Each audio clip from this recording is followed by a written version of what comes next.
Ezekiel Kabanata 46, Ang pinuno at ang mga pista. Ipinapasabi ni Yahweh, ang daanan sa gawing silangan papunta sa patio sa loob ay mananatiling nakasara sa loob ng 6 na araw ng paggawa at ibubukas lamang kung araw ng pamamahinga at pista ng bagong buwan. Ang pinuno ay papasok sa bulwagan at tatayo sa may poste ng tarangkahan habang inihahandog ng pari ang handog na susunugan pati ang haing pangkapayapaan, doon lamang siya sasamba sa labas. Pagkatapos, lalabas siya ngunit iiwang buka ang pinto hanggang sa gabi. Ang bayan naman ay sasamba kay Yahweh kung araw ng pamamahinga at pista ng bagong buwan ngunit doon lamang sila sa may pintuan. Kung araw ng pamamahinga, ang ihahandog ng pinuno ay 6 na tupa at 1 tupang lalaki na parehong walang kapintasan.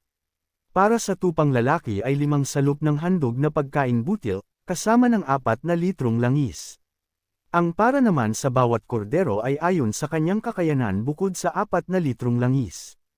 Kung pista ng bagong buwan, ang ihahandog niya ay 1 toro, 6 na tupa, at 1 tupang lalaki na parehong walang kapintasan. Sa bawat toro at tupang lalaki ay tig-5 salop ng handog na pagkaing butil. Ang para naman sa batang kordero ay ayon sa kanyang kakayanan bukod pa sa 4 na litrong langis. Ang pinuno ay sa bulwagan ng tarangkahan papasok at doon din lalabas. Pagsamba naman ng mga tao tuwing takdang kapistahan, lahat ng papasok sa pinto sa hilaga ay sa timog lalabas, at lahat ng pumasok sa timog ay sa hilaga lalabas. Walang pahihintulutang lumabas sa pintong pinasukan niya, lahat ay tuloy-tuloy. Ang pinuno ay kasabay nilang papasok at lalabas ng templo. Tuwing kapistahan at bawat takdang panahon, ang handog na pagkaing butil ay 5 salop ng harina para sa bawat toro o tupang lalaki, at ayon sa kakayanan naman para sa batang kordero, bukod sa 4 na litrong langis. Kung ang pinuno ay maghahain ng handog na susunugan o ng handog pangkapayapaan, bilang kusang handog, doon siya pararaanin sa pinto sa gawing silangan, gagawin niya ito kung araw ng pamamahinga. Paglabas niya, isasara ang pinto. Ang mga handog araw-araw, tuwing umaga, maghahanda ng 1 tupang walang kapintasan bilang handog na susunugan. Ito'y sasamahan ng 1 salop ng handog na pagkaing butil, at 1 1/3 litrong langis na pangmasa sa harina. Ito ang inyong tuntunin ukol sa pang-araw-araw na handog kay Yahweh. Araw-araw ay ganyan ang tupa, pagkaing butil at langis na inyong ihahandog. Ang pinuno at ang lupain.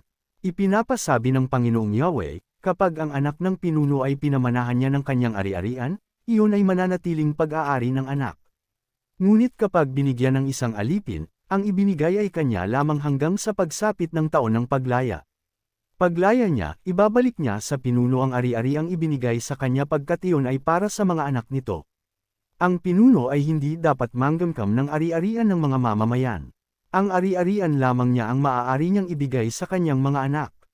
Sa gayon, may iwasang agawan ng ari-arian ng sinuman sa aking mamamayan. Ang lutsuan ng mga handog.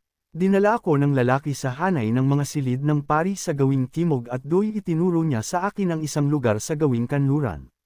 Sinabi niya sa akin, ang handog na pambayad sa kasalanan at ang handog para sa kapatawaran ng kasalanan, at handog na pagkaing butil ay diyan lulutuin ng mga pari. Huwag itong ilalabas para hindi mapinsala ng kabanalan yun ang mga tao. Dinala niya ako sa patio sa labas, at ibinaybay sa 4 na sulok nito. Sa bawat sulok ay may patio, maliit at pare-pareho ang laki. 20 metro ang haba ng bawat isa, at 15 metro naman ang luwang. Napapaligiran ito ng mababang pader at may apuyan sa tabi. Sinabi niya sa akin, dito naman lulutuin ng mga katulong ang handog ng mga mamamayan.